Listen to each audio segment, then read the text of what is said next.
Ask me the hard-hitting questions. This week on 60 Minutes, we reported on the WNBA, and we interviewed Kate. The basketball world was stunned when Caitlin Clark finally broke her silence about her new contract in Europe. Playing for the Indiana Fever, she's ushered in a new wave of WNBA fans. TV ratings and attendance have skyrocketed. Finds Clark from the logo. You know how crazy these crowds get, though, when they see that logo 3. Yeah, they go crazy. Feels good to hit those? Occasionally. It's not too bad. So I don't mind it. seriously, though, so you got the ball in your hand. Yeah. You're crossing midcourt. What's the decision-making? Pass, pull up, Fans and sports commentators were buzzing with anticipation as the WNBA's Rookie of the Year prepared to announce her decision for the upcoming season on Instagram, following days of swirling rumors and intense speculation. Caitlin Clark had remained silent on social media since the Indiana Fever's heartbreaking playoff loss to the Connecticut Sun, leaving supporters and analysts questioning whether she would return, build on her remarkable rookie campaign, or take her extraordinary talent elsewhere. That's an absolute dime. And then after that, usually somebody picks me up, but if not, you just got to launch it and hope for the best, you know? Hope it goes in, and let it fly. That's what people love. So you got to give them what they want. Clark broke down the mechanics and biomechanics behind that signature shot. There we go. Okay. It's the same motion, basically, right? But you're just using more leg? Yeah, I mean, I'm like I'm not, people probably wouldn't consider me very big to play in the WNBA. Like, I'm not quite 6 foot, like, not the strongest. So I think just, having good balance is definitely the most important thing. I think a lot of really good shooters would probably tell you the same thing. But yeah, using your legs, like, it can't be all upper body. It's got to be your legs, so. Just days ago, the Indiana Fever star ended her silence with an emotional Instagram post reflecting on her rookie season. Her heartfelt message sent shockwaves throughout the WNBA, and the intrigue only continued to build. Caitlin Clark, last night, finished up one of the most remarkable years of basketball playing up in quite some time. Because we could talk about her WNBA season, and we will, but her final season at Iowa was something to behold, and she went right from that into the WNBA season. I mean, right away. As soon as her college season ended, just days later, she was drafted by the Indiana Fever. And I just remember being at the Combine in early March. That was the talk of the town. In addition to what we were seeing out of the Pacers and the Combine being there, it's like Caitlin Clark's coming here, the big. Stay tuned as we break down what Caitlin's decision means for the Indiana Fever and the entire WNBA. Handoff, go with Caitlin Clark. That's why Aaliyah Boston can make that spin move and attack the basket. So the impact of Caitlin and Kelsey Mitchell on the floor opens things up. I miss doing women's sports with you. We don't do it as often as we used to. So here's the thing. Caitlin Clark is going to be fine. Yeah. Okay, there's 2 things that stand out to me. She just played this team, right? And so she understands the athleticism, the footwork, the speed of Dejanay Carrington. And she's just in her 4th WNBA game as a professional athlete. Even as a rookie, she's been guarded by the best players so far. She's still drawing double teams. And I thought Indiana did a better job of playing fast. I thought in her first few games, too much pounding the rock. This is not Iowa Part B varsity version. This is WNBA basketball. She's moving faster. Her teammates are doing a better job of finding her. She's getting looks off the move where she doesn't have to work as hard. And so it's only up from here. This was a great sign. Her most efficient night. Turnovers were down. Let me just say this too, because we're talking about the Indiana Fever and we have the Pacers that are playing in the Eastern Conference. Her Instagram post signaled the beginning of a season that redefined what it means to be a WNBA rookie. It captured the journey of a player who shattered expectations, elevated the game, and left fans and analysts in awe of her talent and achievements. Or showing the game last night in which the Fever got swept by the Connecticut Sun last night. They showed a montage of her year. And they showed a montage of her year when she passed Pistol Pete Maravich. She owns the record for most points scored in men's and women's Division I.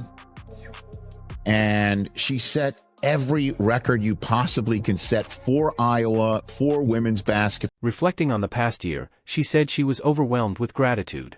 In her post, Clark thanked everyone who helped her achieve her childhood dream and signed off with, "See you all in year 2." She also confirmed what many fans and commentators had been hoping for since the Fever's playoff exit, that she was staying, and that her remarkable season was only the beginning. Excited to be here. I've never had to give an opening statement before, so this is a first for me and a large crowd, but like I said, I'm super happy to be here. Thank you to the Fever, the Pacers.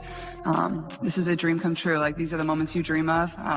Obviously, Tamika Catchings is here. Like, that's pretty incredible. Somebody I grew up idolizing. Yes. But like I said, after I got drafted, like, I can't think of a better place for myself to start my career. A place that loves basketball, supports women's basketball, and an organization that really does things the right way, has championship pedigree. So I'm just very thankful that they have a belief in me. And obviously my parents are here today. My 2 brothers aren't here. My little brother had to go back to school. He actually missed his flight out of New York City after the draft. So I think he did it on purpose, but thankful for them, and, you know, couldn't be happier to be here. So thank all of you for coming, and I can't wait to. Caitlin Clark set an incredible 62 records during her rookie season, showcasing her historic impact on the game and cementing her status as a true basketball powerhouse. But it wasn't just about the numbers, she changed the trajectory of the sport itself. Caitlin, Greg Doyle, Indy Star. Real quick, let me do this. You like that? I like that you're here. I like that you're here. I do that at my family after every game, so. Okay, well, let's start doing it to me and we'll get along just fine. So, question is, you didn't have to turn pro. I kind of thought you would no matter what, but how much did Indiana have the number 1 overall pick? Because of the things you said and the driving distance to Iowa, just everything. I'm just wondering what role that might have played. Yeah, it definitely played a huge role, and I actually played at the exact same time as the draft lottery on the night it happened. I'm not sure exactly who we were playing, but I was hoping that Indiana got the first pick. It would have made my life a lot better. So when I saw that, I was pretty excited. And, you know, obviously that's not every single reason of, you know, why I wanted. Let's break down the numbers she shared, the ones that had analysts and statisticians scrambling for explanations. The Indiana Fever guard averaged 19 points per game, along with 8.4 assists, 6 rebounds, and 1.3 steals, remarkable numbers for any rookie. Her 337 assists set a new single-season record, proving just how much she elevated the players around her. But she didn't stop there. Clark showcased extraordinary vision and playmaking with a stunning 19-assist performance in one game and became the first rookie ever to record 2 triple-doubles. Simply put, Caitlin Clark turned the league into her personal playground. And beyond the stats, her presence completely transformed the struggling Indiana Fever franchise. Caitlin Clark's Rookie of the Year odds have become so high that there is currently only one sports book that will even allow you to vote on Rookie of the Year. MGM Bet is currently the only platform that you can vote on Rookie of the Year, and they have Caitlin Clark's odds at negative 10,000. And to put the icing on the cake, just last night, Caitlin Clark made her 86th three-point field goal of the season, which set a new record for three-pointers made by a rookie in WNBA history. The previous record was set by Ryan Howard in Under her leadership, the team earned its first 20-win season since 2015 and finished with a balanced 20-20 record. Even more significant, the Fever returned to the postseason for the first time in 8 years. Thanks to Caitlin Clark, fans finally have renewed hope. Record for threes in a season is currently held by Sabrina, and that number is 128 threes. So with the Fever having 9 more regular season games left, and I'm not sure if this is just like a regular season record or includes playoffs, but Caitlin Clark would have to average a little over 4 three-pointers in a game in order to break this record. It's doable, and especially if their team goes into the playoffs. But not only with this 3-point record, with her assist record, with her triple-double record, and just the impact that Caitlin Clark has had on the WNBA and on the Fever team this season, there has still been some debate on who will become Rookie of the Year. We talked about Angel Reese a couple videos ago and how she is holding her own on the rebounding side, and she is shattering records, both WNBA and NBA records, with the amount of rebounds that she grabs per game. But if you look at these two players in their totality, it really is a no-brainer as who deserves Rookie of the Year. Beyond leading the Fever to victories, her electrifying on-court presence captured the hearts of fans, driving up attendance and merchandise sales. Almost overnight, the team became must-watch television. 24, 10, and 10, her second career triple-double. What stood out to you about the way she got this triple-double in your eyes? For me, what I liked from Clark and quite honestly, the Indiana Fever team is that even though they entered halftime with 11 turnovers, they were able to get that composure back, and they actually turned over Los Angeles, the Sparks, more turnovers than they had. So I love the composure that we're seeing. I love that this is a team that's still growing, and I think they're starting to figure out who their players are, who their go-to players are. Even when you have an Odyssey Sims that drops 20 points for a Sparks team that, has been struggling this season, Indiana found a way to win. They found their composure throughout this game, and I think that bodes well for them, knowing that they already punched their ticket. Clark consistently demonstrated her ability to elevate her teammates, creating scoring opportunities and opening up the floor in ways defenses simply couldn't contain.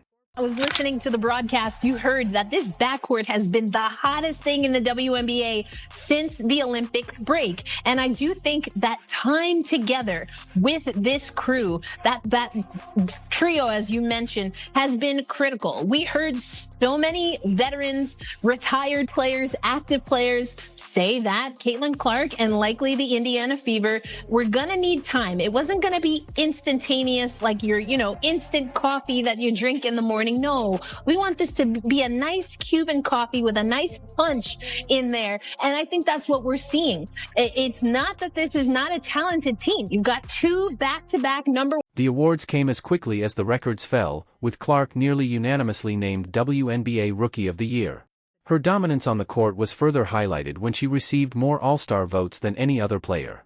Ruko said, Caitlin Clark is possessed. I was like, yeah, that sounds about right. At times, she was unconscious. For me, watching that game, it's one of those games where you can't even be mad. Like, you can't even be mad at Caitlin Clark. You can't hate on her. You can't say anything negative about the way she performed. There's not one thing you can take away from that and be like, oh, she was this, or oh, she didn't do that. She checked every single box. That's why Kim Mulkey hugged her so aggressively at the end of the game, because it's like, dang, you did great. I can't stand it, but I love you for it. Like, Kim Mulkey even gave her an aggressive hug when the game is over. That's how you know it was real. You know how you dap somebody up just aggressively because you're like, yeah, that was great. I can't stand you for it, but I can't say anything bad about it. She was poised. She was under control. She manipulated the defense left and right. It was yet another demonstration of her ability to captivate fans while holding her own against the league's toughest opponents.